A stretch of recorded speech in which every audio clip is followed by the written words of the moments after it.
Good day everyone, Epic Lab here. So today is May 7.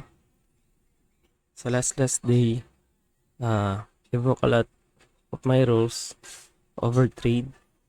Then I ended giving back all my props to the market.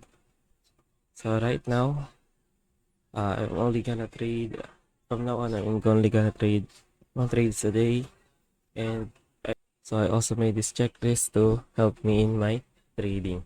So we're gonna start analyzing the market in 1 hour time frame. So in 1 hour time frame, we're gonna look for the trend. It's the trend of the 1 hour time frame. We have a break of structure from above. Another break of structure here means we are in a uptrend. Since we're in an uptrend, I'm gonna check that. So what our market face? So price.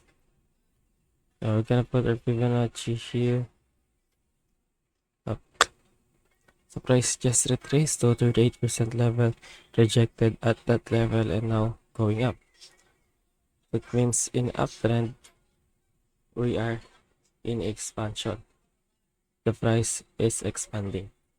So in expansion market, gonna use Fibonacci extension.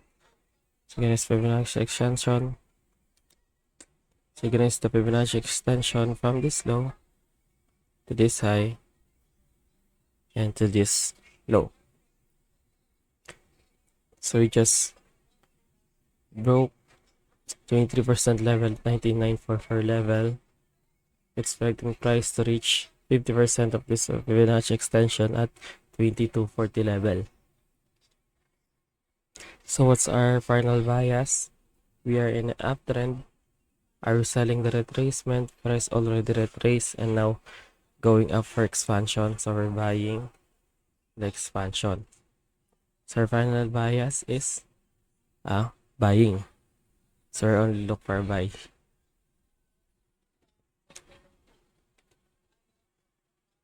So that's for analysis upon our time frame. We're gonna look for our entry. For entry, we're gonna go to 5-minute time frame. So in 5-minute time frame, we are looking for a trend. So price just change of character at this high and break of structure at this high. So we are in a uptrend in 5-minute time frame. So let's check that box. So are we trading the continuation or the reversal? So since we break of structure above, we're trading the continuation. So for expanded price, is the structure expanded? Yes, it's expanded since nagkaroon tayo ng malaking gap nung nag-open yung price. So very expanded yung price, malaking range. So we're gonna check that. We're gonna look for 15-minute time frame.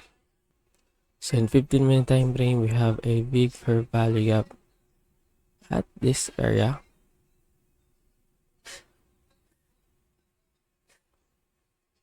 So we are only interested in looking for buys when price hit the 50% of this fair value gap. Could also put our Fibonacci here from this high to this low to this high, and see that the price of 50% are near the 50% of the fair value gap. So kind of adjust that. That's the place, that's the valid zone we're looking for. Since we are expanded price and looking for buys, we want to change of character, break of structure to the upside.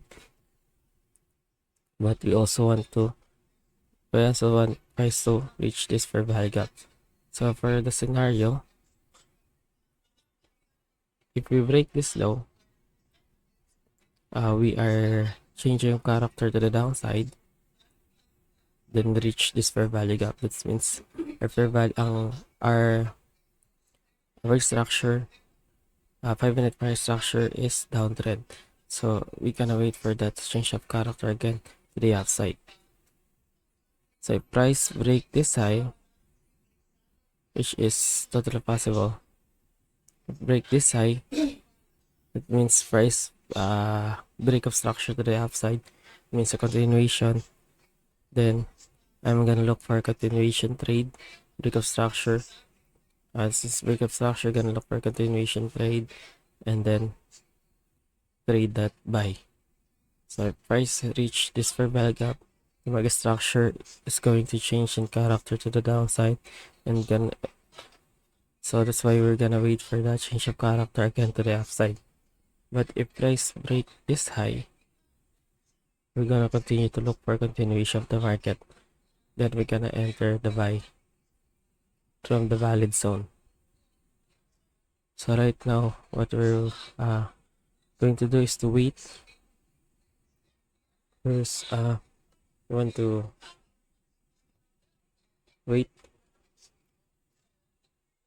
to tap in the fair value gap, or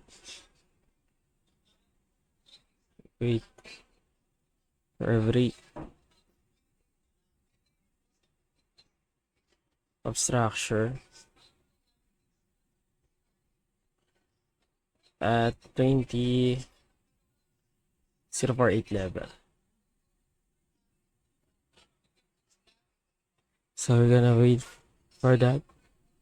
To scenario, wait to top, wait for a top in fair value gap, wait a break structure to the upside.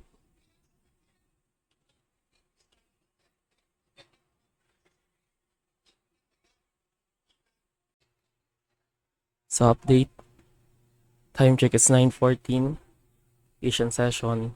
Instead of break of structure above this 20.048 level at this high, we have a change of character at this internal high right here. So that's change of character. We're trading for a reversal. So since we're trading for a reversal, check is trade for a reversal. You want a change of character, you want a 20 moving average, change of character plus 20 moving 50 moving average, cross, and 100 break in EMA. So we have 20-50 moving average already in a uptrend, and we are already above the 100 moving average. So we're gonna check that. We're gonna determine the fake out. We don't have any fake out in this. We are cross valid entry, EMA cross, far from valid entry. We're already in uptrend, so we already break to 100 DMA. Can check that. So we don't have any fake out. We're entry, find entry up, pair of interest. We have fair value gap here. Identify fair value gap. We also gonna enter in our valid entry zone. We put our Fibonacci from this low to this high, and this is our 50% at 19.985 level.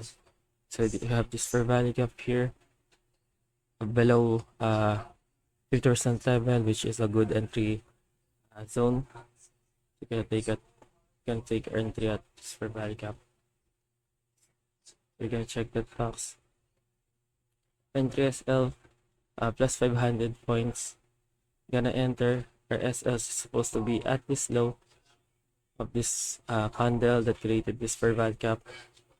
29.33 points. So we're gonna adjust that. Gonna add 500 points to that. We're gonna raise 10 to 15% dollars.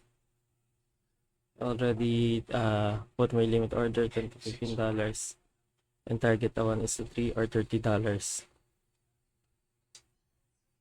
So that's all for today's analysis and entry. The only thing we're gonna do is wait for price to tap in our entry, or hit either our SL or our take profit.